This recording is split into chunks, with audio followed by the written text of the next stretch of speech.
nothing to hide. There's nothing to hide at all.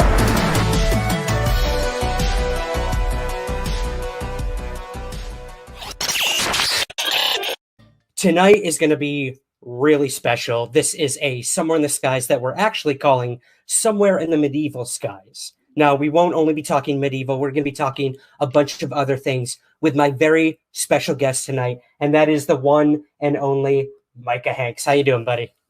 Brother. We're going pre-ufology tonight, so this is going to be fun.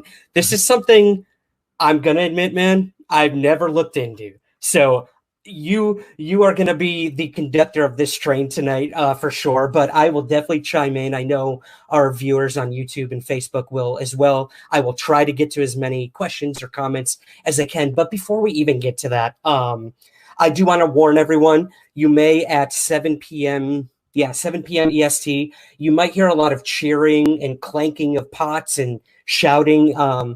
At least here in New York City, every night at 7 p.m., New Yorkers have been sending their cheers and thanks in the most, the best way they know how, and that's to yell, scream, and make a lot of noise for our first responders, our frontline workers, and I do live near a hospital. So if tonight at 7 p.m. you hear a lot of ruckus outside, just know it's for a good reason, and that I'm sending all my thanks and gratitude to everyone out there working right now and keeping us safe.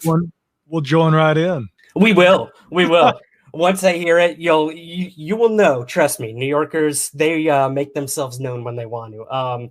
But before we get to that as well, my man, what are you drinking? I did ask you to bring something to the table tonight. What you got?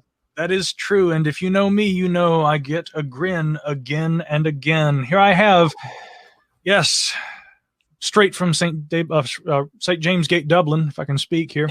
I have my Guinness in my goblet that was given to me by my archaeological cohort, Jason Pentrail, who might be listening at home. I don't know. I know he just called me.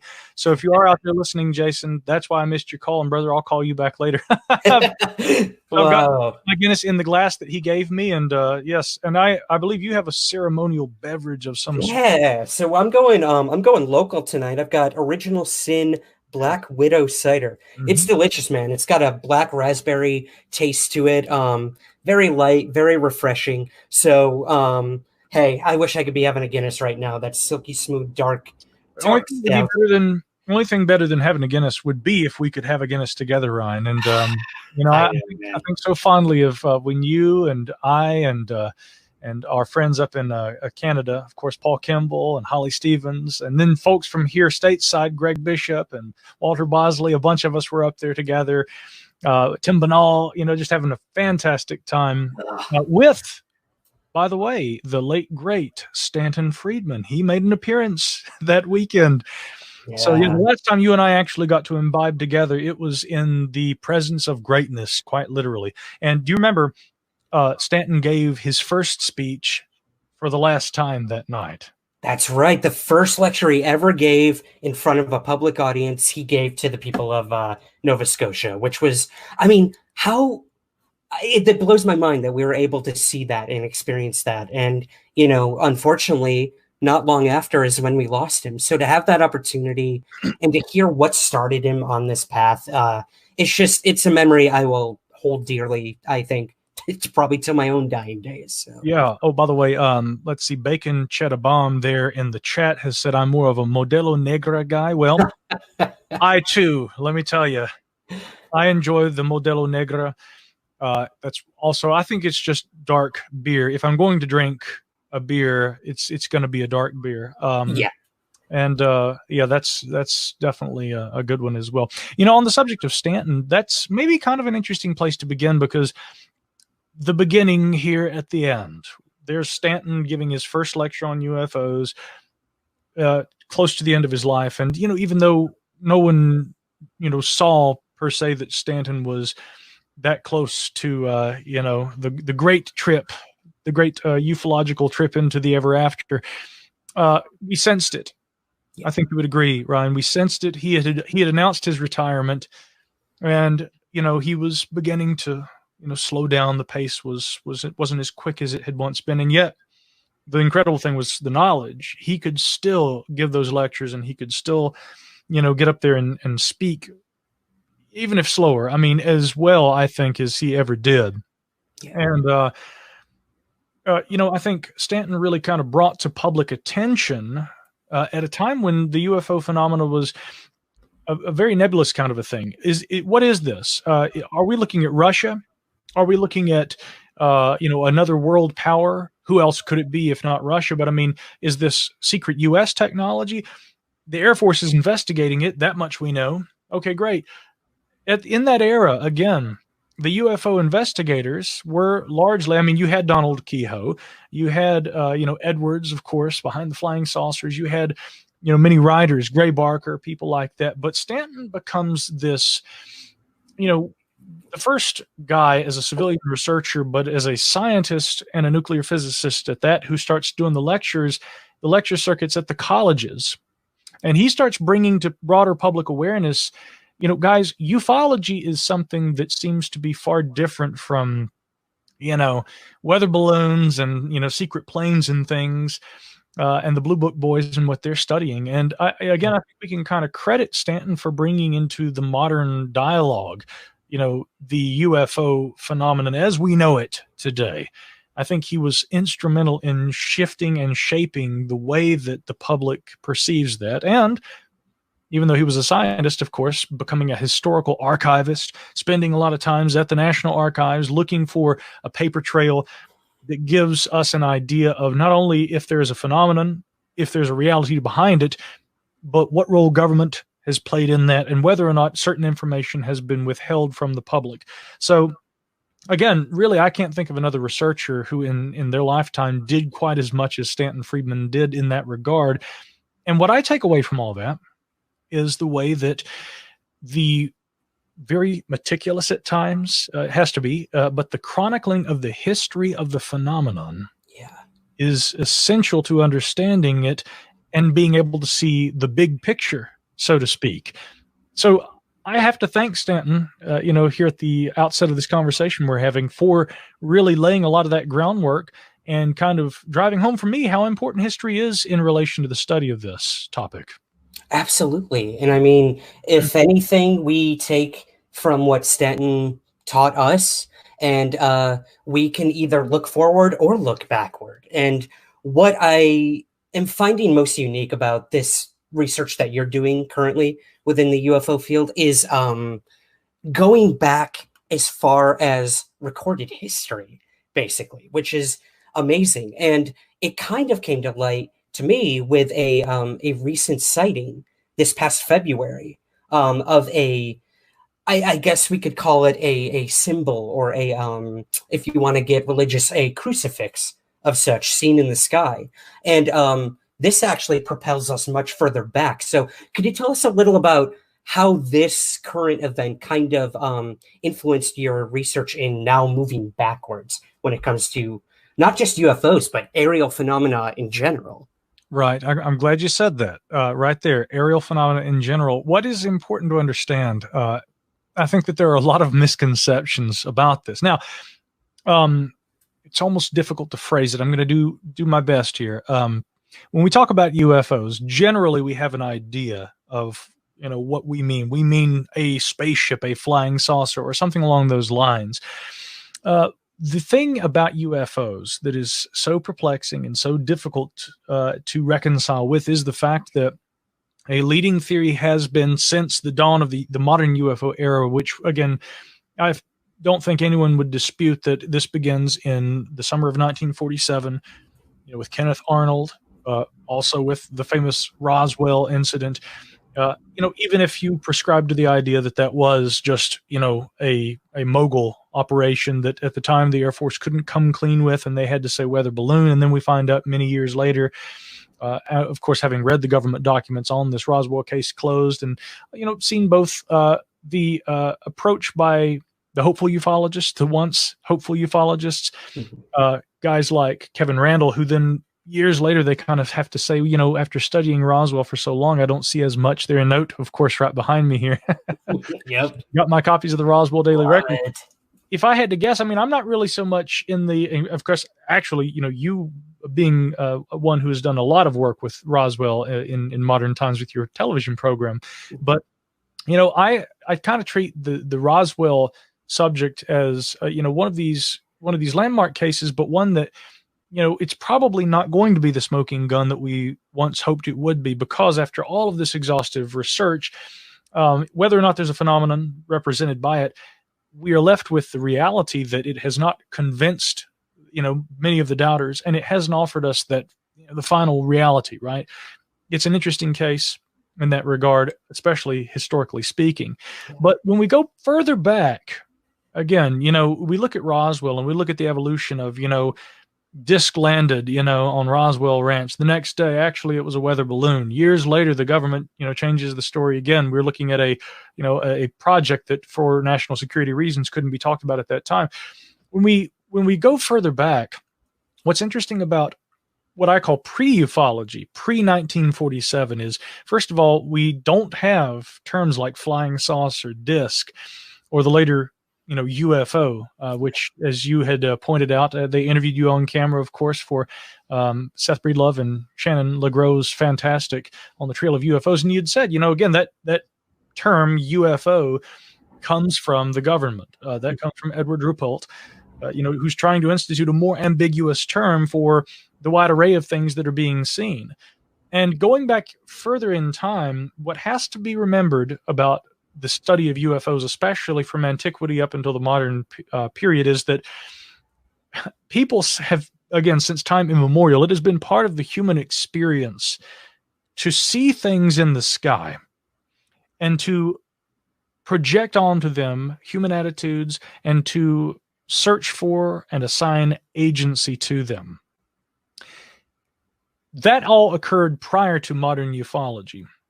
And I suspect strongly, this is going to be a theme we'll continue to touch on throughout the night, I suspect strongly that in modern times, people still do the same things.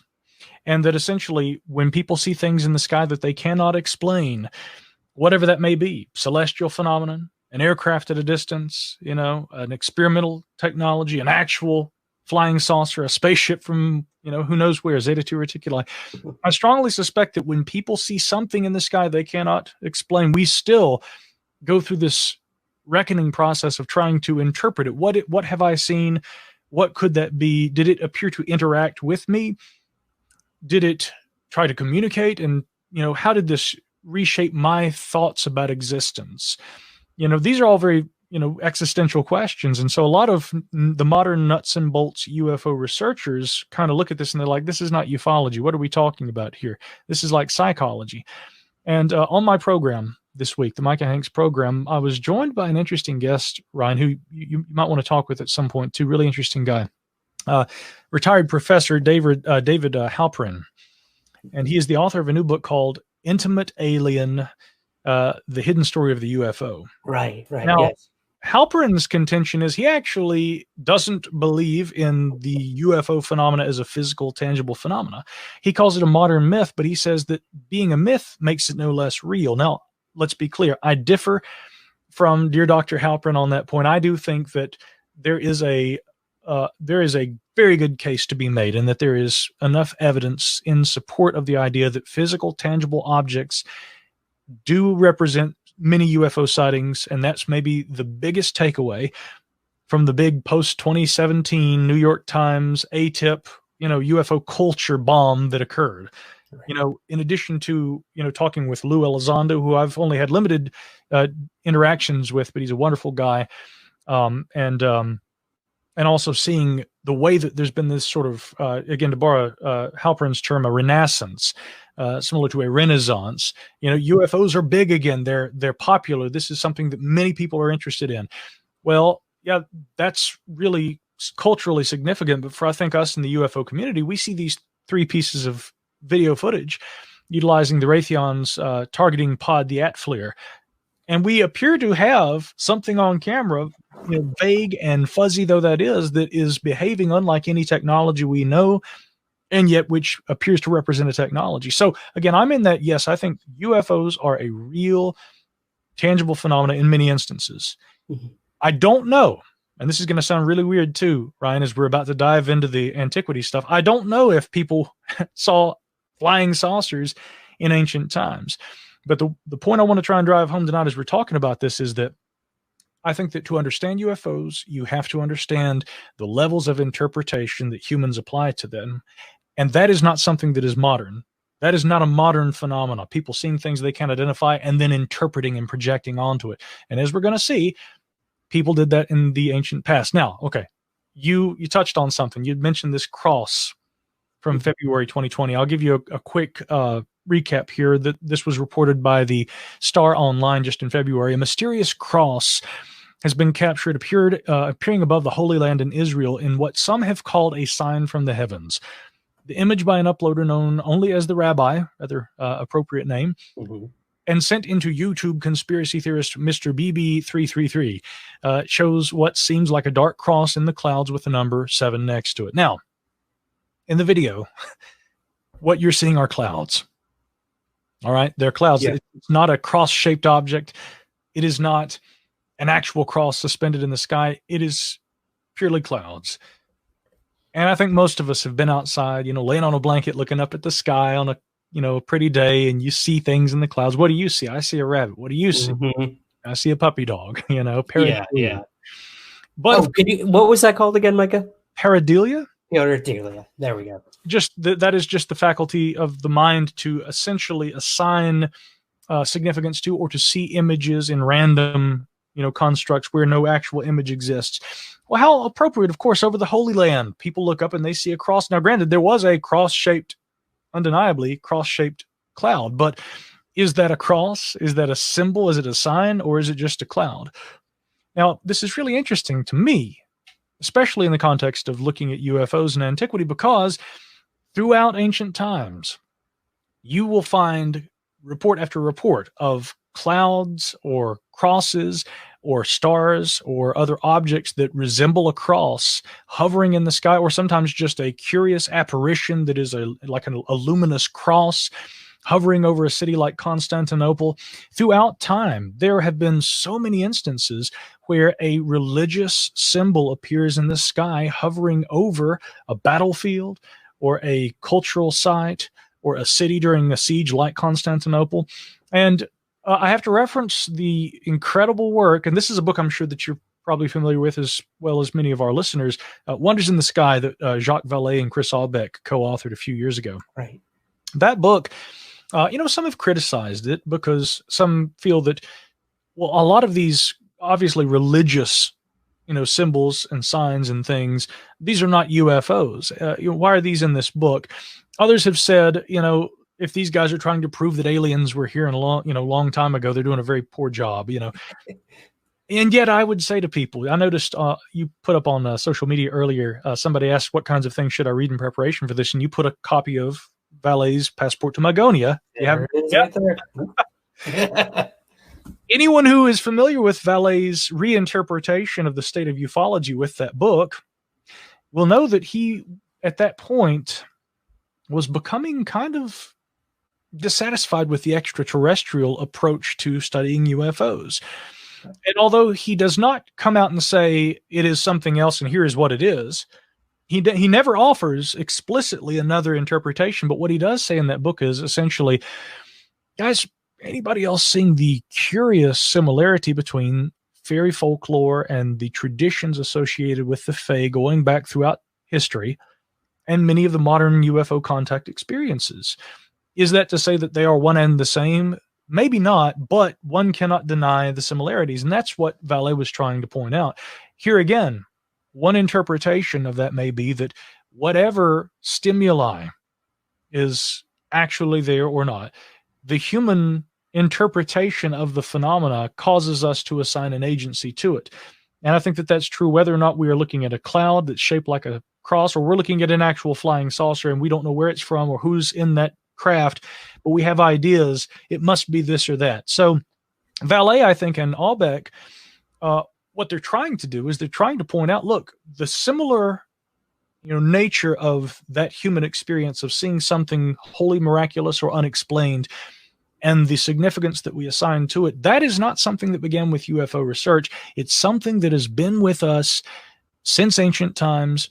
And the UFO phenomenon whatever it represents, is a modern manifestation of that. And man, I tell you, again, I think a lot of people who read the book, they're like, oh, wow, look, UFOs have been flying around since, before, Christ. Well, that's one interpretation.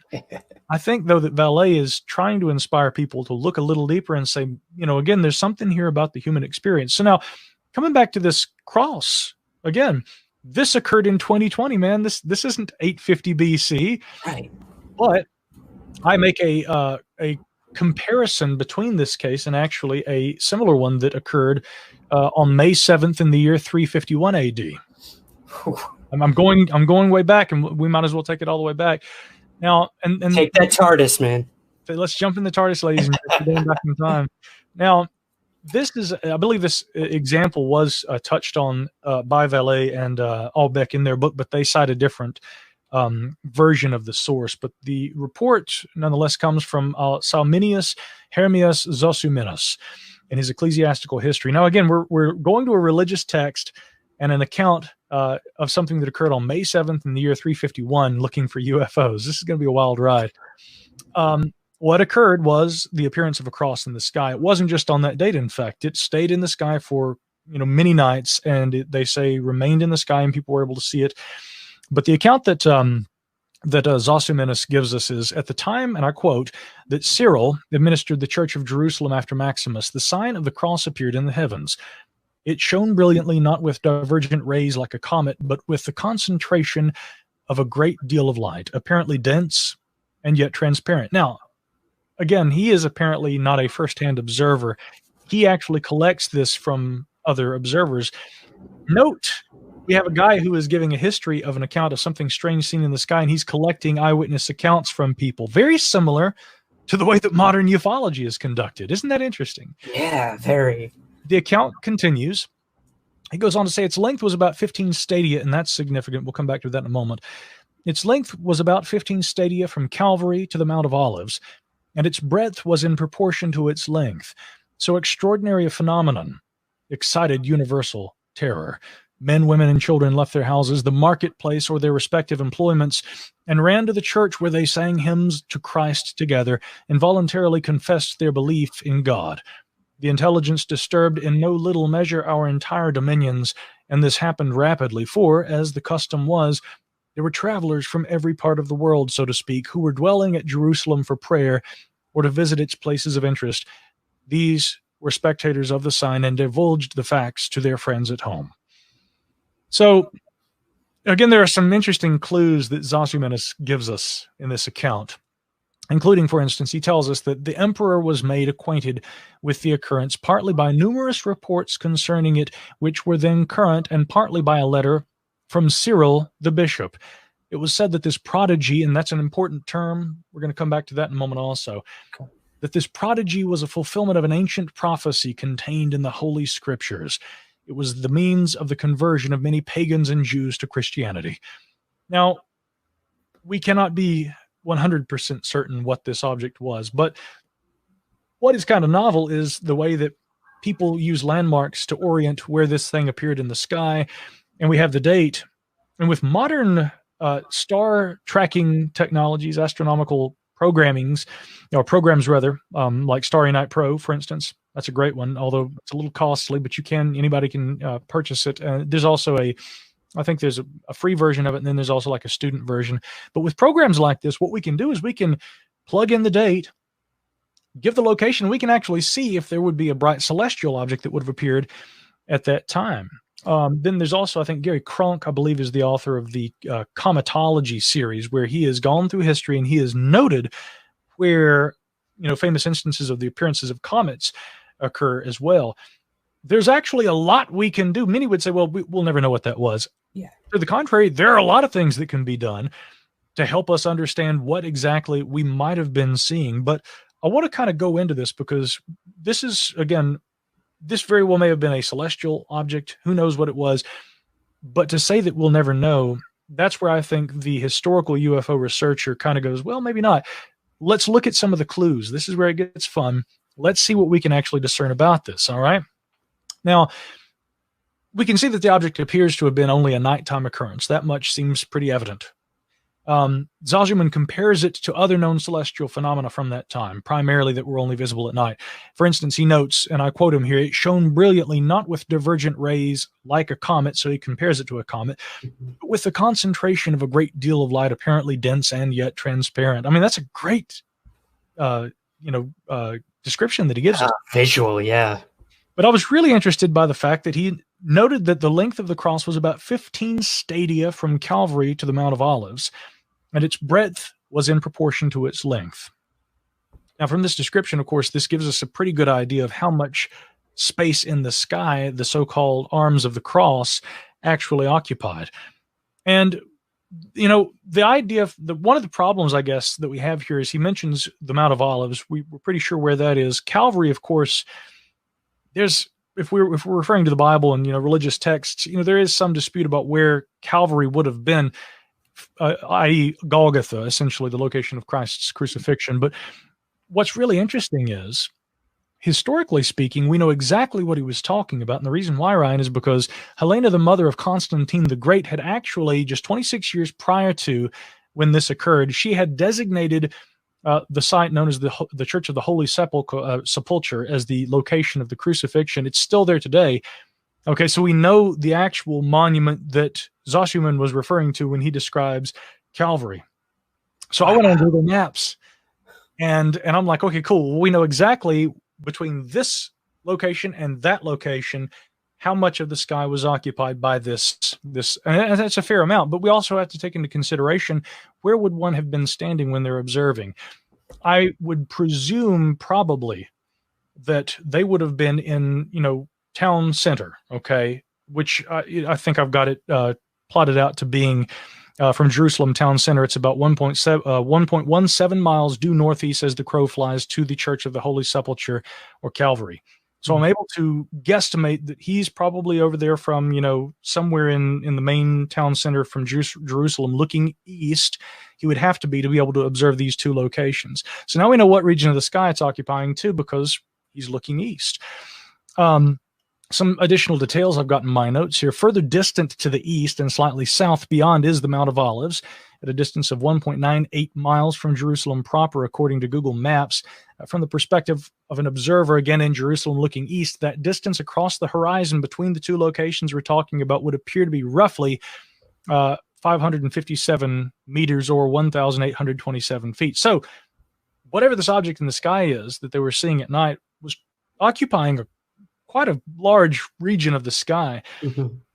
That brings us to the question of what it was. Actually, I do want to touch on stadia, because that's the measurement that he's using when he talks about this. The plural form of the Greek stadion, of course. Now, scholars disagree about what that length actually would have been. And some measurements range from 157 to 209 meters.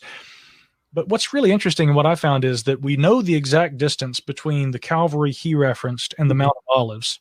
If we multiply the higher estimate of around 209 meters, okay, we multiply that by 15, which would have been the number of stadia that he actually gave us in the account he wrote. We get 3.14 kilometers, or 10,290 feet. And that's very close to the modern distance between those two locations. So what that tells us is, not only do we have a good idea of what the stadium meant, but Zoshuman gave a very good estimate of that length, that distance between the two areas. Yeah. So I know I'm geeking out here a little bit, but the point I'm trying to make is that there's a lot of information that can be gleaned from historical texts and sources and documented sightings of things like this. The problem is, again, at this point, I'm not certain what exactly the object would have been, although if I had to guess, I would probably say that there was a bright star or some similar celestial phenomena that was producing what are called refraction spikes. Now, often you'll read that refraction spikes are something, if you're looking through a telescope, you're certainly going to see a star producing those. You see them in photographs too, because a lens is involved, but the naked eye, you're not going to see that with the naked eye. Under the right circumstances, you can. And so the question that remains unanswered, and what's going to be a little more difficult to get access to, Starry Night Pro is probably not going to give us this, is what the atmospheric conditions were around Jerusalem at the time that this sighting occurred. If only we had an account, and there may be a historical account that would give us some information about that, that might help us clear up what exactly conditions would have been conducive to refraction spikes occurring. But since they describe again, a cross shape, and one of which occupies this distance relative to objects on the ground, again, my best guess would be a bright star. And again, somebody out there who might have the pro version of Starry Night Pro, if you're hearing this, I'd love to talk, because I bet we could figure this one out. Now, maybe not all historical UFO accounts can be solved in this way. And I'm by no means the only researcher who's doing this. In fact, there's some who do it far better and who've been doing it for much longer. Chris Albeck, who we already mentioned, is certainly one of them. But I'm very interested because, again, did they say a flying saucer? No. They said they saw a cross in the sky. And here again, I'm very interested in the idea that if some of these objects in these accounts from antiquity are identifiable utilizing modern astronomical software and other technologies, then we go back and we read what kinds of accounts they give and what interpretation was given in those days. And here again, I think that the fundamental premise I offered at the beginning, that people will see things which we may understand very well today, but which in that time, in that context, they did not. We are able to see exactly what I'm describing. They project onto it meaning, a holy vision, something of religious significance. And we have to take that into consideration as modern UFO researchers. Sometimes people see things, but in this technological age, the space age, we've gone to the moon, we've sent probes out beyond our solar system. It's only natural that we will also interpret unusual aerial phenomena today through that technological lens. Now, some of these things, like I've mentioned, I think do represent a technology, but the skeptic in me also has to say, we've got to be very careful. And the more that we can rule out, the better prepared we are to understand the broader phenomenon.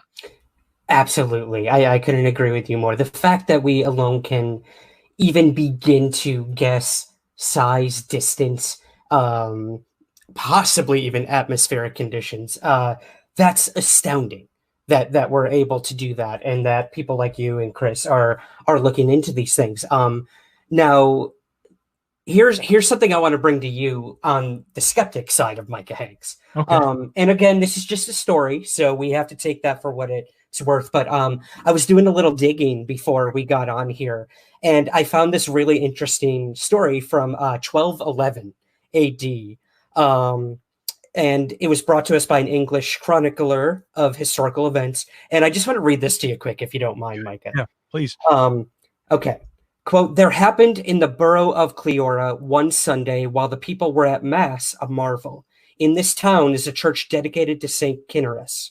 It befell that an anchor was dropped from the sky with a rope attached to it, and one of the flukes caught in the arch above the church door. The people rushed out of the church and saw in the sky a ship with men on board, floating before the anchor cable, and they saw a man leap overboard and jump down to the anchor as if to release it. He looked at it as if he were swimming in water, for it might kill him. He looked at it as if he were swimming in water. The folk rushed up and tried to seize him, but the bishop forbade the people to hold the man, for it might kill him. The man was freed and hurried up into the ship, where the crew cut the rope and the ship sailed out of sight. But the anchor is in the church and has been there ever since as a testimony." Now, first of all, I want to find that anchor. But Yeah. Second of all, we have lights in the sky. We have pareidolia. We have interpretation of someone maybe from a religious standpoint. But when it comes to something like this, where we have a physical craft or vessel in the sky and some sort of being coming out of it, where does this lay in terms of interpretation? I mean, this is such a literal thing, but again, it is just a story. So yeah, what would you make of something like this? I'm glad you asked about that one. That's an all-time favorite of mine, Ryan. What's interesting about that encounter, that legend, if you will, is that that's not the only account of that essentially exactly, the same scenario. There are numerous accounts. One of the earliest, I think, that I found actually was from a Norwegian document, which was called The King's Mirror. The King's Mirror is a fascinating. I mean, I've written articles actually for our pals Ben and Aaron over at Mysterious Universe about the King's Mirror over the years, and I've referred to it as medieval Forteana at its finest. And one of the reasons why is because in the King's Mirror, you've got the, again, one of the classic accounts of the Kraken, which it doesn't describe as anything, squid-like, although most modern scholars, would contend, and I wouldn't disagree, that, again, many of the early accounts of what we recognize as the Kraken actually were, references to things like the giant squid, which we now know to exist, Architeuthis, which I've been fascinated with since I was a child. In the wonders of Ireland, there's a section in the King's Mirror that discusses Ireland and things that have been discovered there, and it gives an account of a hairy wild man. That's a very unique account, which I won't go into details about right now because I want to come back to what you're talking about there. The same account that you just gave us appears also, a version of it, in the King's Mirror.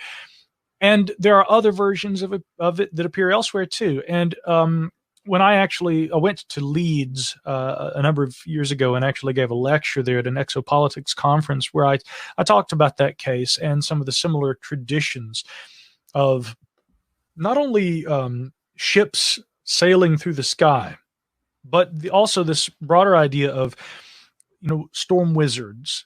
I always liked that, and this very much, plays into that idea, the belief in the idea, as debunked by the Bishop Agobard of Lyon back in the 800s, of a sky realm from which people like this came, which they had a name for. They called it Magonia.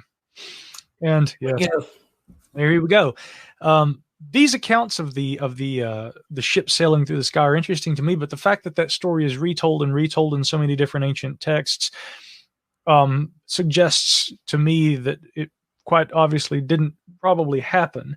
Some of the variants describe that the anchor was preserved in the church. Some say that it was, left in the graveyard because it got hung on a actual gravestone.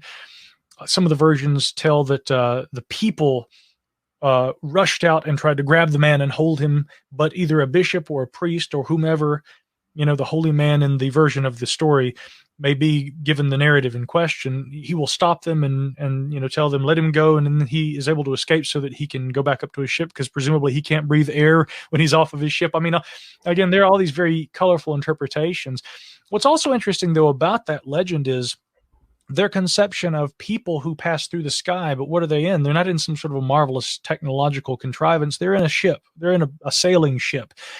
And that, you might say, has some similarities to another very classic pre-ufology flap, actually, what many have actually acknowledged as the first UFO wave over America, which was the 1896-1897 airship wave.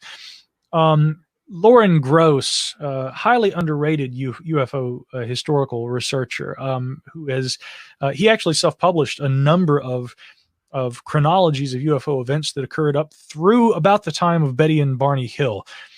He saw that event as being so shifting in terms of the UFO phenomenon because it introduced all these elements that were so unique to and also absent from ufology prior to that point, that it was just a game changer for him, and for various reasons he kind of got out of the UFO historical habit. But up until about that time, Gross published these remarkable self-published histories of the UFO phenomenon, and he gave a very authoritative account, which I believe the Center for UFO Studies has made available at their website as a PDF that anyone can download. But he looks at the 1896-97 airship wave. Now, again, I would say that the 1890s airship thing would just be like what you're describing there. The ships in the sky and everything. This is just another legend. But there are some very unusual reports from that period, and being an old newspaper hound, I love to get on newspapers.com and try and dig up, as well as the Library of Congress Chronicling America website, and try and dig up information about these, this particular UFO wave, and also pre-ufological reports from prior to 1947. Some of the accounts that were given were quite interesting during the airship wave, and it does cause me to wonder one of a few things. Could some of the actual sightings of airships have involved real physical, tangible objects? One, for instance, sighting in the very early days of the flap actually involved nothing similar to an airship, but it was an account from south of Sacramento, where a man said that a fellow had been walking by and had asked for a glass of water from his water pump, just, kind of a town vagrant or something along those lines, but that he looks up and out of the corner of his eye sees something passing through the sky. And he says that the man who had asked for the water saw it too, and they both observed something that was like a square, roughly the color of parchment, passing through the sky, heading in the direction of Sacramento, but in broad daylight. I mean, they got a very good look at this. Now, it didn't sound like an airship. It didn't sound like, anything else that was being described in the newspapers at that time. But this man said very matter-of-factly there was some weird craft or object flying through the sky that he had observed. So some of those reports from around that time, yet again, were they fell outside the whole airship, mythology. And I say mythology not to try and dismiss it and say this is all nonsense. I mean, what happens when you have people that start seeing strange things in the sky, and then it gets reported in the newspapers, and you've got everyone, including, Mayor Sutro's, staff and people in town who had been among the members. I think the town constable had also seen it, policemen, business owners, people had all said, oh yes, we saw the great airship as it passed over Sacramento. We observed it, and the descriptions that were given, very vague, mostly just a bright light as it was passing, kind of maybe drifting back and forth as though the wind was blowing it, but something moving through the air. Again, it leaves a lot to the imagination, but I have little doubt that based on some of those news reports, people were seeing something. And the nighttime reports essentially described it as like they said, it looked like an arc light. Mm-hmm. All right. Imagine like a great big light bulb with the filament there in the center that lights up really brightly like an old-timey light bulb, something akin to that. Mm-hmm. So I'm kind of intrigued by some of those reports, but again, I wonder if people were actually seeing something, do they project onto that this idea of the sort of sailing vessel that even as recently as the 1890s, most people would have been familiar with? But again, they didn't describe a ship. They were saying an airship. They were seeing propellers and things along those lines. All of this in anticipation of the actual development of dirigibles and airships as we know them today. So, again, in the pre-ufological context, I don't know what to make of those cases. I think that there may be something to it. I do think, though, that the sky ships from the Middle Ages and the anchor that was dropped, maybe more in the realm of legend in that case. Yeah, I would have to agree with you. Just hearing you say that you have heard this story, different iterations throughout time, shows how much these things can make it to a different culture and then take on a whole new lens. That's why stories are so powerful, I feel. They're so malleable, and that's good and bad. When it comes to UFO research, it's a little challenging because we're trying to narrow in on a physical craft being seen. But yeah, I want to move back, I guess, back to medieval times that I took us out of there briefly. But you also look a lot into classic art. Now, a lot of us who think of Middle Ages or ancient aliens or, the idea of UFOs being seen during BC times or early AD times, we see these images of, the Mary with Jesus with a UFO in the background, or these what have you, hieroglyphics on the pyramids of men in spacesuits. I mean, this is going really all over the place, but yeah. What about when it comes to classic art? Yeah, I know. We might as well. Let's just do it, man. When it comes to art, what do you make of these interpretations of literal, like, saucers being painted into these portraits? I mean, it's astounding to me. This isn't a photo that caught something and we looked at it later on. Like, this took hours for someone to paint, so they had to have been seeing that object there. Possibly. Maybe not. Maybe not. That's one interpretation. So the interesting thing about art is when it relates to the idea of UFOs appearing in classical art, admittedly, some of the objects that appear in the paintings are convincing enough, of course, that it had caused me to have to say, look, I mean, are these things flying saucers? I mean, that's what these things really look like. But the problem is that when you look at certain Renaissance period paintings, especially, that depict actual scenes from the life of the Savior, for instance, I mean, if we're seeing actual representations of the life of Christ or Mary, often what we have is we have a representation on a canvas of a narrative from an actual text. And what is often left out in the, again, not to present it as a pejorative, but again, in the ancient astronaut interpretation, what is often left out is they look at a painting, and they'll see the superficial image or the resemblance in the image of an object to a flying saucer and say, my gosh, that's a UFO. But if you look at another painting that depicts the same scene or the same passage from the New Testament, for instance, often what you will find is a very different representation. What may look superficially saucer-like in one image, in another painting by another painter, may actually look nothing like a UFO. It may very clearly look like the clouds opening up and light shooting down from an opening in the clouds. Sometimes an angel is actually visible in this opening in the cloud. And, again, that seems to be the issue. I think that everyone has an idea of what they're after, whether it's proving UFOs, maybe disproving UFOs, disproving any kind of extraordinary claim, or endorsing one. Unfortunately, what I do find is that often believers and skeptics tend to cherry pick. In this case, when we see people looking at paintings and saying, that's a flying saucer, man, come on. Raphael was painting a flying saucer. If we look at other paintings, you have to acknowledge that not all the artists were painting flying saucers. And then we look back at the flying saucer in this one and we realize, again, what we may actually be observing is his interpretation of a hole in the sky, the light shooting down, but we see a disc with a ray or a light being produced by it or something along those lines. Similar to this is the idea of cave art.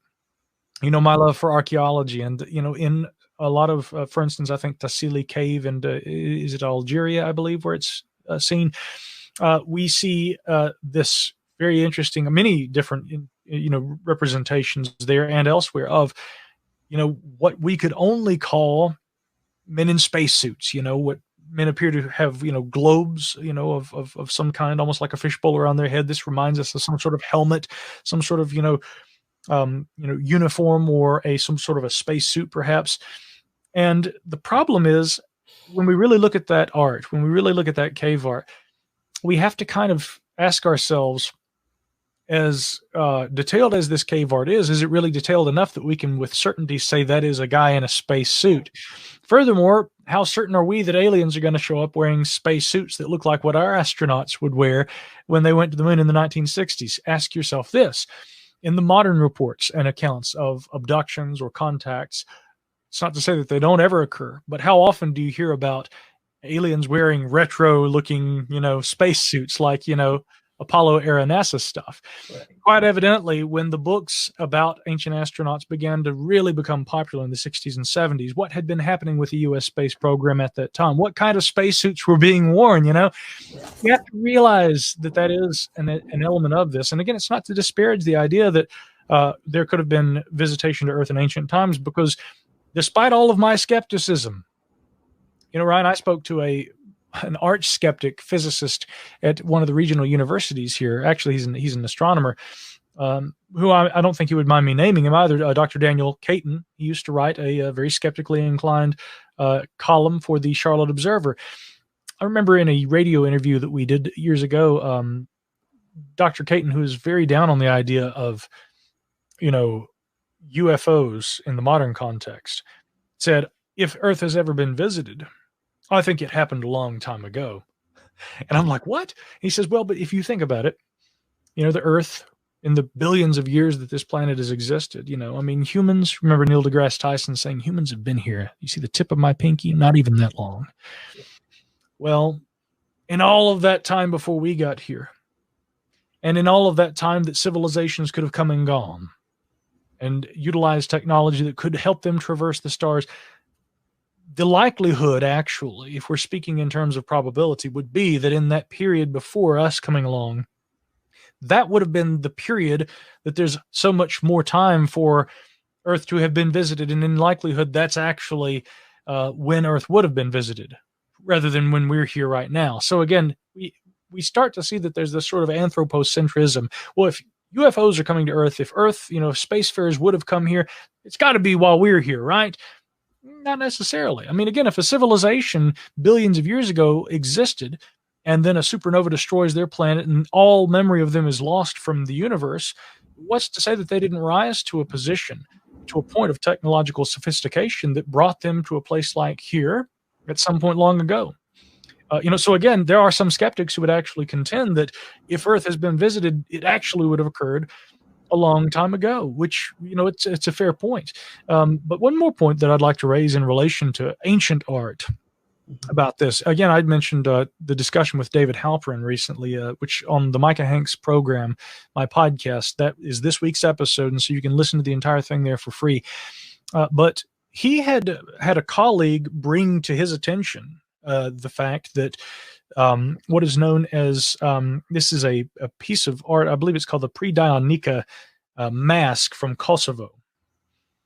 His colleague said, that alien that you showed a picture of in your presentation, the alien, by the way, in question, Ryan, was the famous depiction of a gray that appeared on the original cover of Whitley Strieber's book Communion. Yep, very familiar. And I don't even call it a guilty pleasure. I've always enjoyed that book, and I think that it should be essential reading for anybody who's interested in studying modern ufology, whether or not you take all the ideas and the claims presented in it as being pure reality. The point I think I would make about that, which is a topic for another conversation, but I'm not sure Whitley did. And if you read that book, and he has pointed this out himself, he never said that they were extraterrestrials that he was having encounters with. He said, for instance, what if there were time travelers? What if they were our ancient ancestors somehow communicating with us? My favorite idea that he presents in the book was, what if this is what evolution looks like to us as it's happening before our eyes?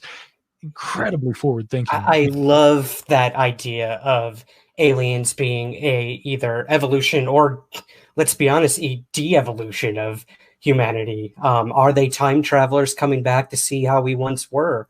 I find that fascinating. I think you're right. He never once says alien. He always calls them visitors, which could mean 1,000 different things. So exactly. I'm glad you brought that up. Yeah. He did speculate about what he thought they might have been, but more in a poetic way. And then when he went on Larry King, and they've got some, who was it? I can't recall who the skeptic had been at that time, but during that live panel, I remember Whitley saying at one point, I never said that these were extraterrestrials. He doesn't describe ever being taken aboard a UFO.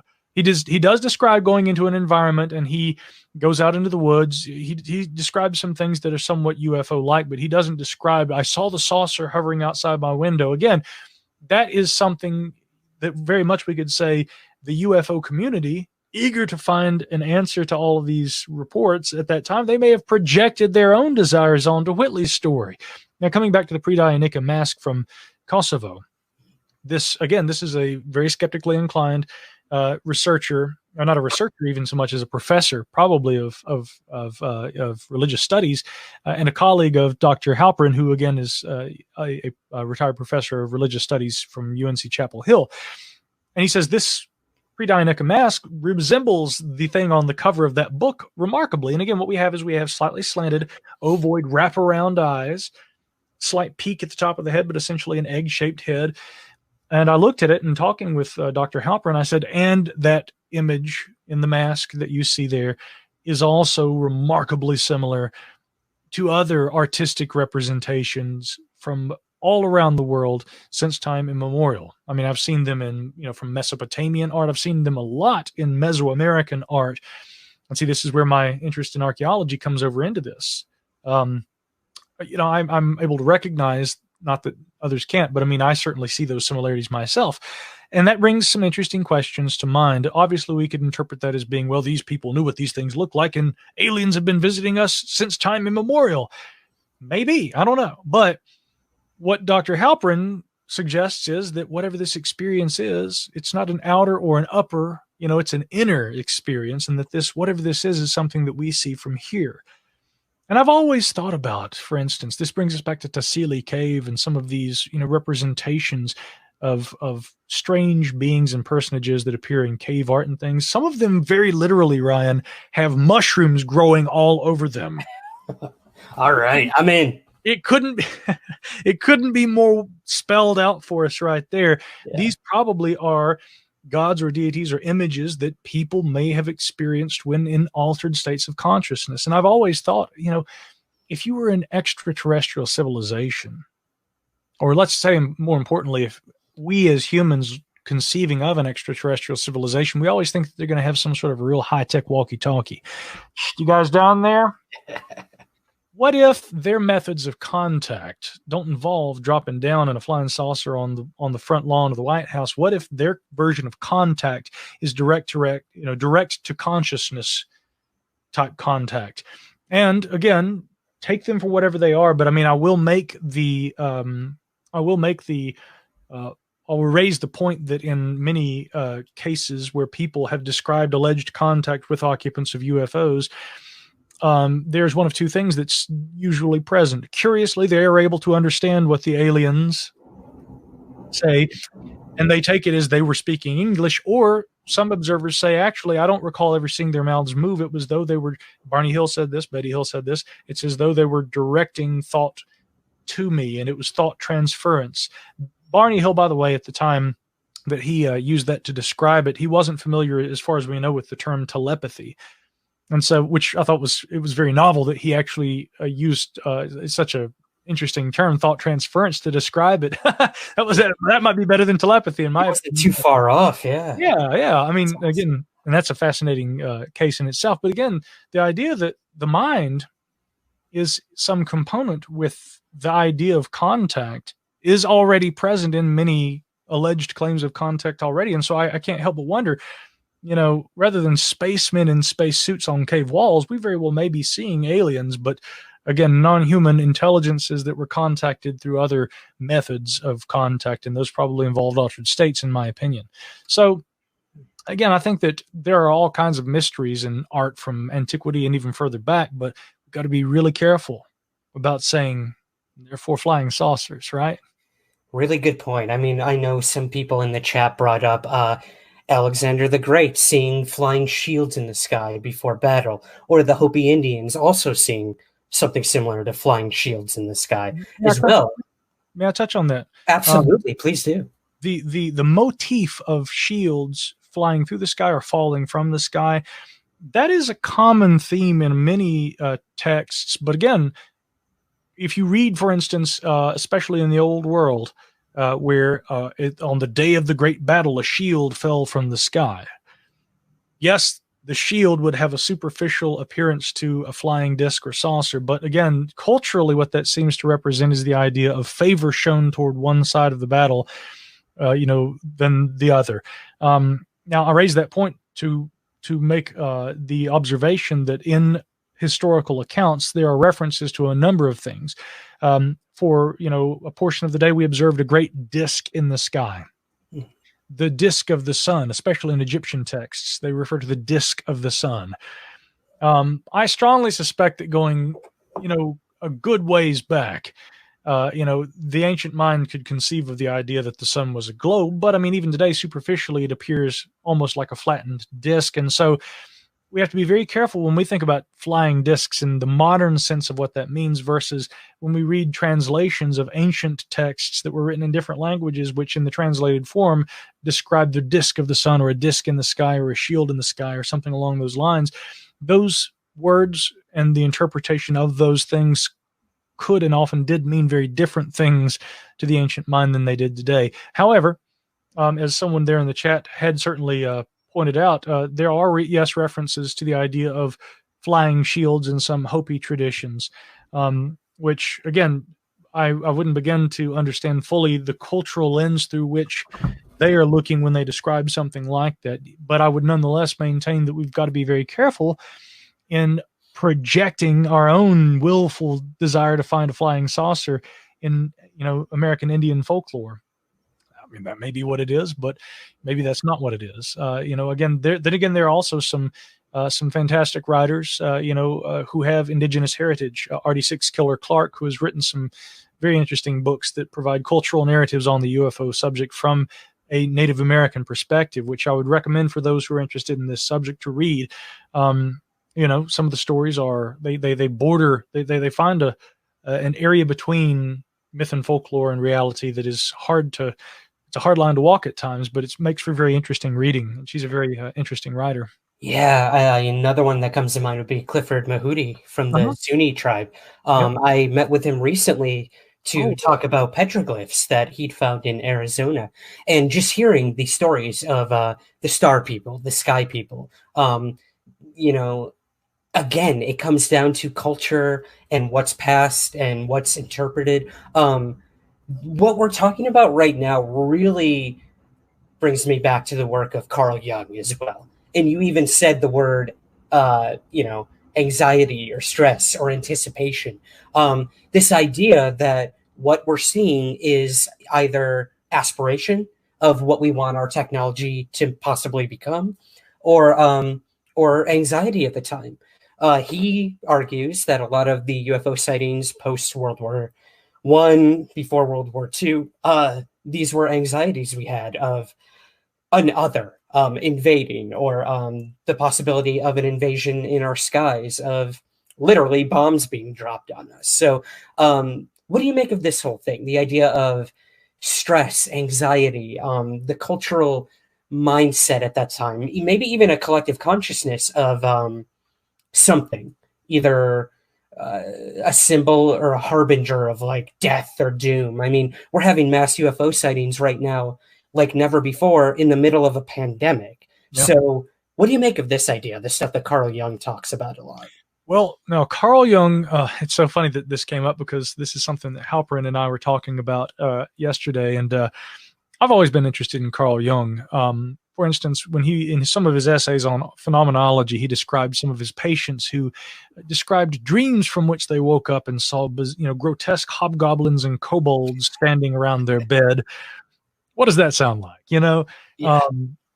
It's interesting. Again, there are always more than one interpretation of something like that, but some might say that his patients were describing alien abduction type experiences.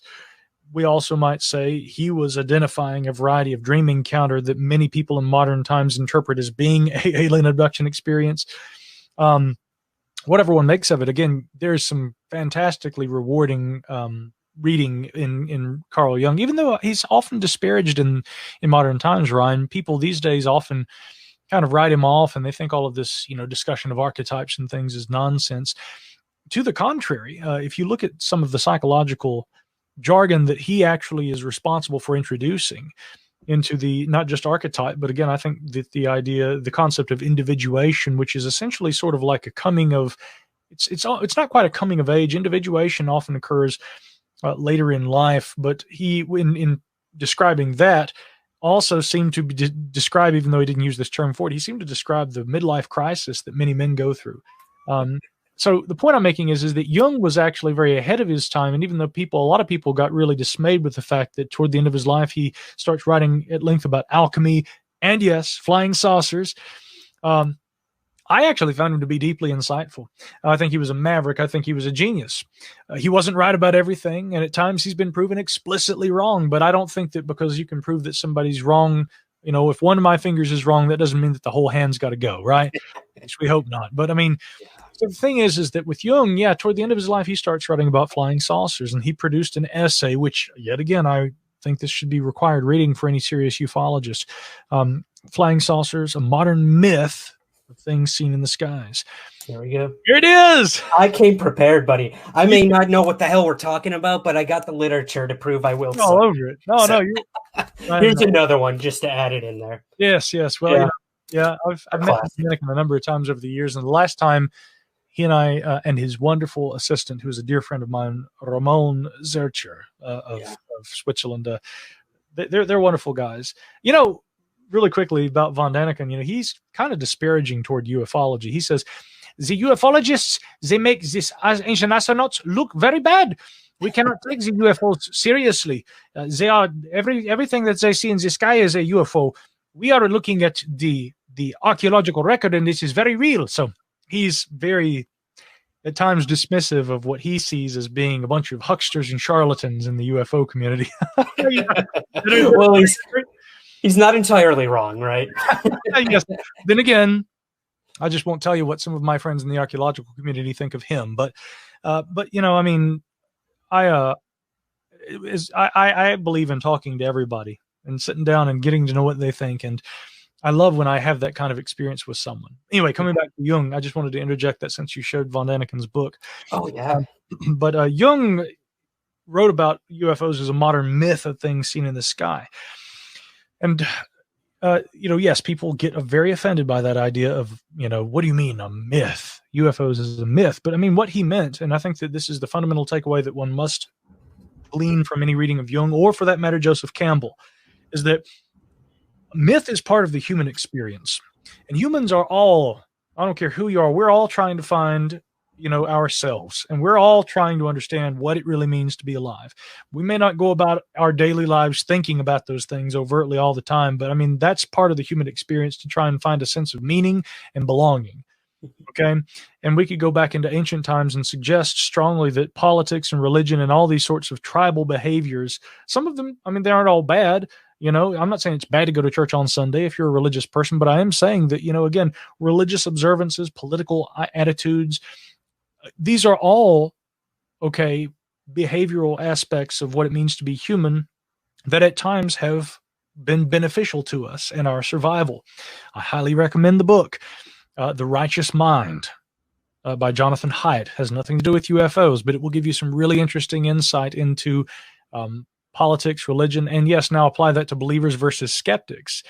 It's a phenomenon in itself these days that, the skeptics are the only ones who are quoted on Wikipedia. If you go read on Wikipedia pages about UFOs, and yet many times I think it's actually demonstrable that many of the skeptics are no more right, and often are quite wrong than the so-called believers, who are the crazy ones who never get quoted. So I argue this middle path, and I think that Jung did too. And if you read A Modern Myth of Things in the Sky, his conception of UFOs, yes, throughout the duration of the book, is looking at the psychological and the mythos, the psycho-symbolic, or the psycho or the mytho-psychological. He has different terms for it, but he looks at the mythical component.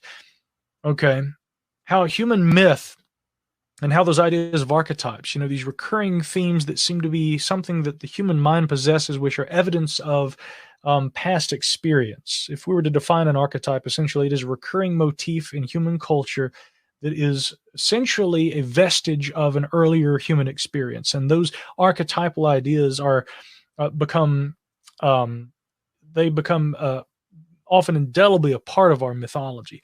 And there is similarity in mythologies from different parts of the world that presumably had no contact with one another, which is strongly evocative of this idea that the mythic portion of the human mind, evolutionarily speaking, this gets kind of out there, but bear with me. The mythic element of the mind, the language of myth or archetype, bears a continuity because of the idea that deep down there was a shared common experience. Think of flood myths from all around the world in different cultures, right?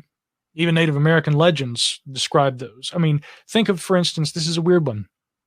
The idea that when it rains, when the sun is shining, so many cultures around the world interpret that as being a fox wedding. They say foxes are getting married. They're all over the world. There are cultures that have this tradition. So Jung was very interested in the reasons why those similarities appear. And so he's looking at UFOs as being a projection of, our collective concerns. I mean, it's no surprise that these things start showing up right after the Second World War. And so war nerves and all of this causes this sort of mythical aspect of the human mind to communicate. And we begin to have this collective experience of the UFO as a visionary, mythical, modern mythical kind of a thing. So there you go. There's a psychological perspective. The last chapter in that book. Yeah. Now, I mean, I don't know if we can't speak for Halperin, we can't speak for Jung, obviously, but within their writing or from you interviewing Halperin, someone brings up in the chat, Brian brings up, Jung thought this was all some big mass hallucination, the circle being that of oneness to bring us back together. Yeah. It's fascinating. Now, would Halperin, or do you think Jung would admit, or at least acknowledge, I guess is a better word, that there is an actual physical phenomenon happening? They can't all be mass hallucinations, right? Jung didn't think so. And thank you, Brian, for bringing that up. That's a great point. That last chapter that I'd begun to mention there, yes, in the last chapter of the book, Jung, he says, look,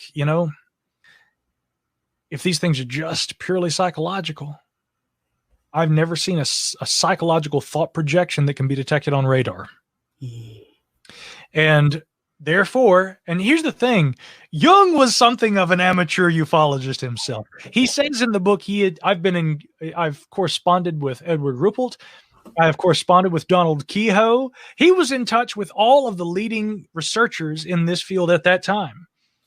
And he acknowledged, look, some of these things show up on radar. There are multiple witness sightings. And again, that's the point I want to drive home here too.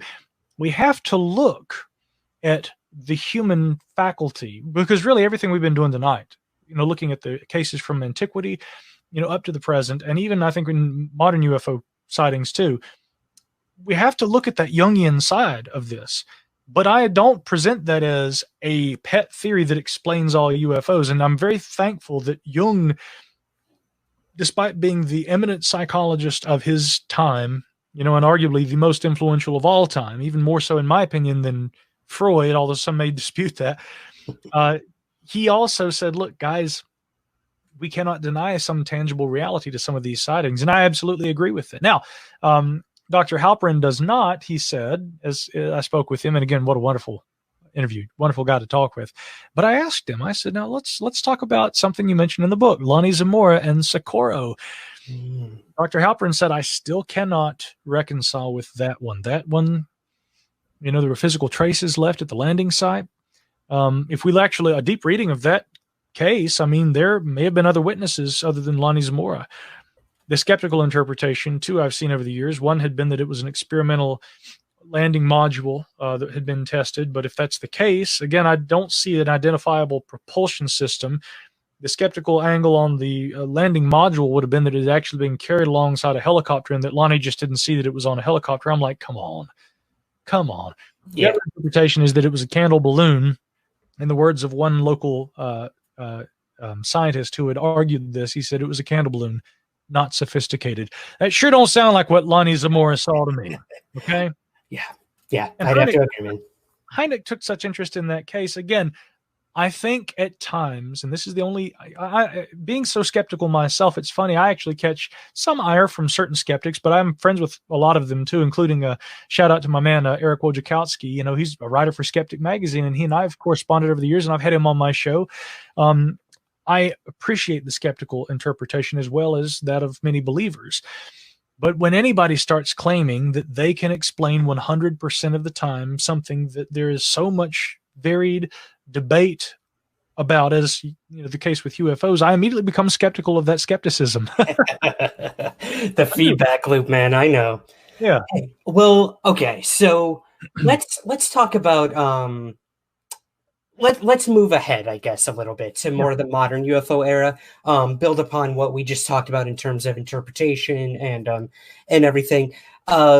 We move to the work of Charles Fort. Now, I know this is a huge inspiration for you in your work and many other Fortean researchers out there. And you brought to me the Fortean Society and UFOs, a survey of the UFO mystery, going all the way from the late 1800s up to the mid 40s, when I guess presumably the modern UFO era really started. So what did you take away from this, the work of Charles Fort, when it comes to this? Yeah. A doctor in his own mind. In his own mind, yes. And many others, yeah. I like that. Yeah, doctor in his own mind. So Fort had a lot of interesting ideas, and to call them interesting is maybe in the minds of some a little too nice, although I don't know if he ever wrote anything offensive, but I'm trying to think of, it was Hynek. Hynek had spoken pretty dismissively about Charles Fort. I think Hynek acknowledged that Fort anticipated modern ufology, but he did not seem to approve of the way that Fort wrote about it. And actually, Fort's writing style in and of itself was just damned bizarre. Do you remember? Yeah. I mean, let me see if I can freestyle rap an example for you here. Here we go. Do it. Strange light shot from cloud like blood dropping from eye of dragon. Wind blew, blood rain, blood rain, blood rain. I mean, he wrote in this bizarre kind of rambling kind of, I guess it was prose, but it was almost poetic at times. And I'm just like, man, what is You know, it's very difficult, but yet it had an effect, and obviously a lasting one. You know, so Jung, but now what she almost said Jung. I would love to know what Jung thought about Fort, and I'm sure probably it's mentioned somewhere. But the big takeaway from me with Fort, he did two things. Fort got people thinking outside the box. You know, Fort was the kind of guy who he didn't mind the ridicule. He wanted to go up there and smack science around and say, you know, what's this? What's this? What's this? This isn't from, you know, some crackpot, you know, novel or some journal or some, you know, scroll I found in a cave. This was from, you know, the minutes of the Royal Society. This is from the journal Nature. I mean, he was going and he was harvesting reports that fell outside of conventional thought. He was harvesting them from science literature. And that was, I think, why what he did was so effective, because people are like, well, what is that? And it inspired, I think, a whole generation of similar thinkers. So that's the one thing that he did that was so important. But the other thing, and this is really key for UFO researchers, Fort was cataloging anomalous aerial occurrences well in advance of 1947. And what's really interesting, and again, the late historian Loring Gross, who we mentioned earlier, did, you know, fantastic work with this in chronicling the continued interest after Fort of the Fortean Society leading up to the Age of the Saucers that begins in 1947. The Fortean Society was very much involved in documenting alleged reports of aerial phenomena before things were called flying saucers or UFOs of any sort. So in addition to getting people thinking outside of the box and really having this cultural impact that he did, for good or for ill, you know, Fort also seemed to have anticipated, he and the Forteans that followed after him, they anticipated the modern UFO era. And a great example, well, first I should note that, you know, Fort actually wrote pretty extensively, not only about the airships, but he also looked at astronomers and their observations of unusual objects. And there's this fantastic kind of corollary we can make here, which ties back in with the report, the legend of the sky ship dropping the anchor and everything that you mentioned earlier. Loring Gross, in writing about Fort, talked about the famous observation of what was the German, or actually, I guess he was actually in Switzerland at the time that he observed this, but the astronomer, this is, of course, in the Book of the Damned, where a strange object, a spindle-shaped object, is observed over the sun. And this, again, I think occurs in the middle 1700s, right? And Fort was of the mind that this was, he gave this thing a name. He said this was a super Zeppelin. He said somebody else's Zeppelin that can fly between planets was seen, and this is what was observed out there as it was orbiting the sun, or as it was passing between Earth and the sun. And he gave it a name. He called it Monstrator. That's what Fort called this. Yes. Loring Gross, writing about Monstrator, said for Fort, they had arrived. Someone had dropped anchor. And I love that interpretation. Again, we don't know what this thing was. This very well may have been an early astronomical observation of an Oumuamua-like object, you know, in our own solar system, or something interstellar that came from outside that was passing through. We don't know. Yeah.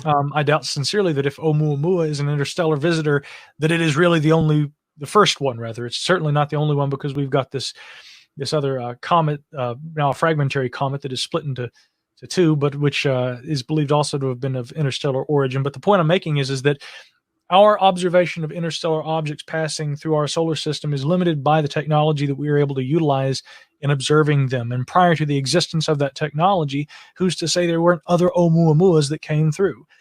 Now, to give a non-Fortean example of the anticipation of UFO-like literature, like what we're discussing there, I referenced this article by Vincent Gaddis, Visitors from the Void, which is a fantastic article that appeared in the same issue of Ray Palmer's Amazing Stories as the introduction of what became known as the Shaver Mystery.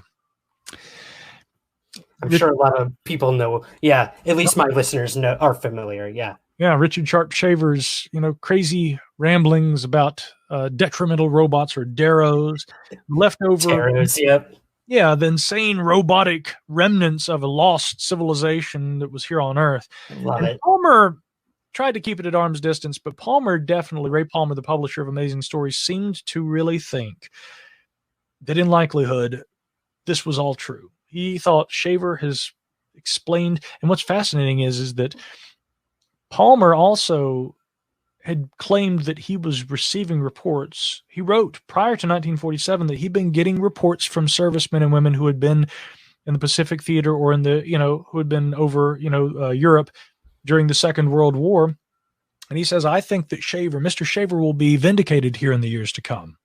And that the reports I'm getting from some of our folks who've been flying over Europe, they've been seeing things that I think will vindicate Mr. Shaver's story. Well, lo and damn behold, I mean, again, Charles Fort's Book of the Damned being the whole thing. He says these are the damned facts that science won't allow. In that issue that introduces the Shaver mystery, Vincent H. Gaddis publishes the article, Visitors from the Void. And I want to just read really briefly here from the beginning. There have been signs, symbols, and objects in the skies of Earth, like we've been discussing all night, Ryan, described as snakes, swords, lights, and rockets. Slow-moving so-called meteors have zigzagged their way above the clouds, and stratospheric explosions have rocked the land below. Mysterious rays stopped airplane motors over the world's largest city as unidentified phantom planes puzzled the war departments of 4 nations. Ships and men were observed to drop from the heavens in isolated areas, only to vanish. And he says, this is the startling story of bewildering events that have occurred in the last few years. What relationship, if any, exists between these varied reports? Who or what lies behind them? And then he goes on to give a story of a mystery airship that was spotted over, get this, Point Pleasant, West Virginia. Of course. In October 1931. Okay. So years before any Mothman business. Or Flatwoods Monster, yeah. Or Flatwoods Monster, or Kenneth Arnold, for that matter. Yeah. Vincent Gaddis is laying out, mysterious aerial visitors over the Americas. Later that same, actually, I think that the issue in question went to print in June that year, I think. So later that month, this pilot from Boise, Idaho is flying out over Mount Rainier and sees these objects that are moving very strangely. He likens their movement to saucers skipping across the water, and the rest is history. But so to say that the flying saucers arrived in 1947 with Kenneth Arnold, no. There had been a long history of researchers looking at weird things in the sky, whether or not they were saucers or UFOs as we know them. Yet again, even Kenneth Arnold, he said that what the press began to refer to as his sighting of flying discs, he said that they were more like chevron-shaped, or they almost had like a bat wing kind of appearance. Mm-hmm, mm-hmm. He didn't necessarily describe flying discs or saucers at all. So we have to ask ourselves in that regard, coming back to Jung, is it really fair to say that although UFOs may exist, this idea of flying saucers is a bit of a modern mythology, something that we project onto the UFO phenomenon? Now, I have also interviewed people, as you have, who have seen actual discs too. So it's hard. It's such a chicken and egg thing. And that's the most frustrating thing about the modern UFO era. Is a misquote in a newspaper is what ushered in the term flying saucer. And then everyone started seeing saucer-shaped craft after that, when that's not even what he originally reported to have seen. So, I mean, that's hard. That's hard to debate. That's hard to argue. But at the same time, going back to antiquity times and the fact that people were still seeing disc-shaped objects or shield-shaped objects, it does show that this form, this whatever you want to call it, saucer shape or disc shaped luminous object or solid object, have been seen much longer than when the first misinterpretation of flying saucer came to be. So, you know what else is really interesting? That expression, I didn't know this until fairly recently myself. Flying saucer, those two words paired together in reference to a disc shaped object flying through the air, did exist before Kenneth Arnold. Really? For decades.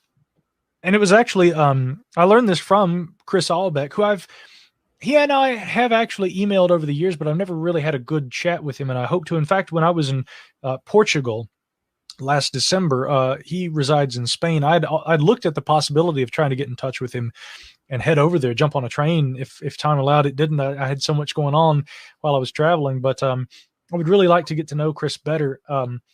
But Chris had pointed out that indeed, if we do archival newspaper, searches, we will find the appearance of the expression flying saucer, Ryan. But it wasn't with reference to any kind of anomalous, phenomena. It was in reference to what are also known as clay pigeons, which, wing shooters, if you're taking a shotgun and you shoot, like a Frisbee, like kind of made of clay that you throw and you shoot. They were from time to time referred to as flying saucers in early newspaper accounts, which is interesting because it very well may be the case then that the first newspaperman, he might have gone to the gun ranges on the weekends or something and had been familiar with that term, but it's very likely that he had borrowed, not created, the expression we know today as flying saucer. Ooh, that's interesting. Yeah. I love that. Demystifying the term flying saucer. Yeah, tracing it back to its origins, its true origins, which are even deeper than we ever thought. Yeah.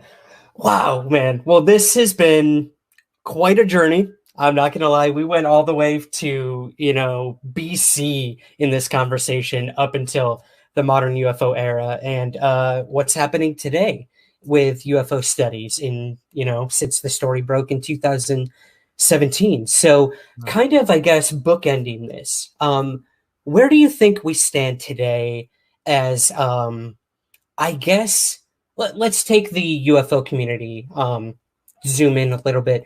Where do we stand today when it comes to UFOs? I mean, that's an extremely broad question, but we have these Navy encounters. We have, new reporting systems within the military. We have the Army working to analyze UFO stuff with, former intelligence officers. This, that. Where do we stand today in 2020 when it comes to the UFO question and how it's being perceived by the mainstream? Right. Well, now what's really interesting is the mainstream seems to have kind of warmed up to the idea, haven't they? Yeah.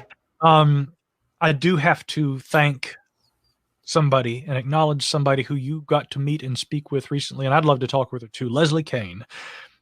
I think Leslie is, you might go so far as to say she's largely responsible for the cultural shift in relation to UFOs. I mean, yes, she co-authored the article with Helene Cooper and Ralph Blumenthal in 2017.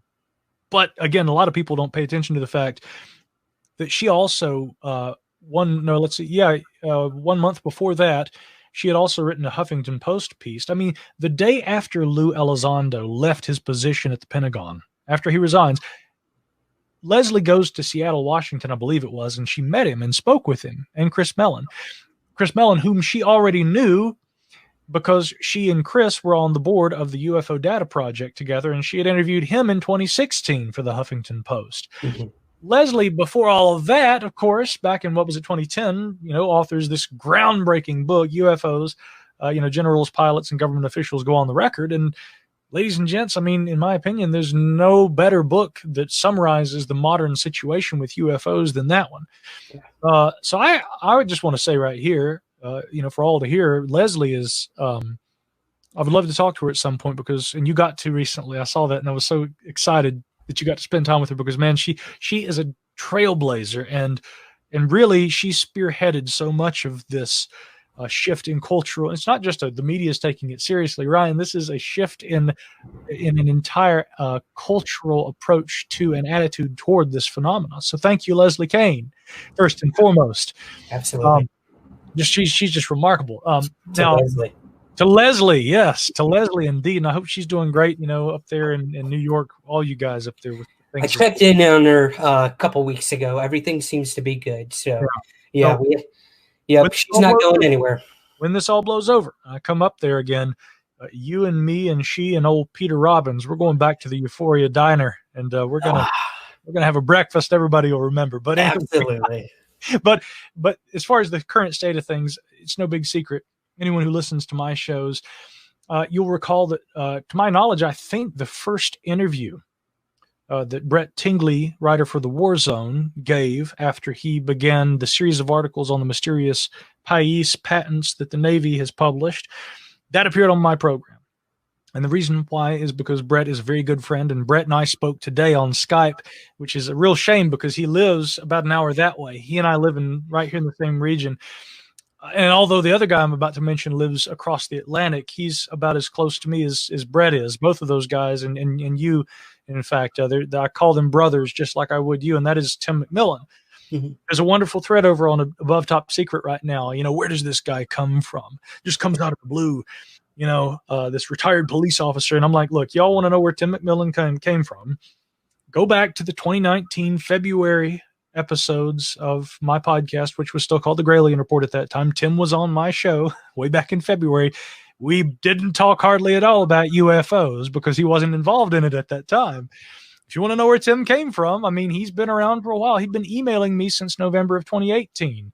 And it had been in archaeological interests. Tim is just a seeker and a very interested and very highly intelligent guy. Just like, anybody who studies this sort of stuff, he has questions. By Jove, he goes after it and he goes and finds answers. He and Tingley both. So being close with those guys like I am, having featured, I think maybe Tim had gone on an interview with John Greenwald because, we're all pals and he and Greenwald have done a lot of live streams together. But Tim might have gone on John's show before he went on mine. But the point I'm making is that, these guys have been involved in this stuff and then they start taking to it and they do reporting. I think they were in large part inspired by a lot of the reporting that we've been discussing and the cultural shift. And they're like, let's go and let's try and get answers to all this. I've got some projects in the works right now, and that's part of the reason Tingley and I were talking about it today. Tim and Tingley and I are working on a UFO-centered project, which I haven't talked about very much at all publicly. But you're getting the exclusive here, guys. Little tease. You sort of are, yeah. And I'll be able to debrief you more on this in the future. But the point I'm making is that this has been a project that has been, like Tim and Brett's fine work, a response to UFOs, and a modern one. If you notice anything from what Tim and Brett are doing, they're looking at Navy patents. In Brett's case, Tim is literally getting inside information from Bigelow Aerospace Advanced Space Studies. They are providing more details even than guys like Lou Elizondo were able to due to certain restrictions with relation to his job. And thanks to Tim, I've been in touch briefly, though it is, with Lou Elizondo, and it's really clarified a lot of questions that you, I, me, everybody in the UFO community had about ATIP and Elizondo. But if I see anything going on percolating with the modern UFO situation, especially among younger researchers, because I think Brett's just a year and a half younger than me, and Tim might be a little less than a year older than me. You and I are very close to the same age. What people right now are trying to do is we're trying to utilize good historical research methods, as we've discussed tonight. Technology as simple and as accessible as Google Maps, that helps us prove that Zoshuman in, what was it, the year 351. Yeah. He had a very good idea of what a stadia was. We can now utilize astronomical software to determine what objects might have appeared in the sky when people were looking in a certain direction at a certain time. We have data at our disposal that the late great Stanton Friedman didn't have, and yet look what he did. But by Jove, if he could do what he did, and he had to drive up to Washington and sit there at the National Archives and pour through documents, you and I, it's easy these days. We fire an email off to the FBI or the Air Force, and we submit our FOIA requests online. Never leave our kitchen. But that means there's no excuse, because we have all of this at our disposal, and ease of access, and a sort of fluidity, a liquidity, if I'm to use an economic term for it, It's incumbent upon us as the new era of UFO researchers, with all that we have at our disposal now, to do everything that we can and to follow in the footsteps of the Leslie Kanes and the Stanton Friedmans and the Edward Ruppelts, and the Charles Forts. And limited though they were, look at all that they were able to accomplish. We have no excuse. Let's get to work.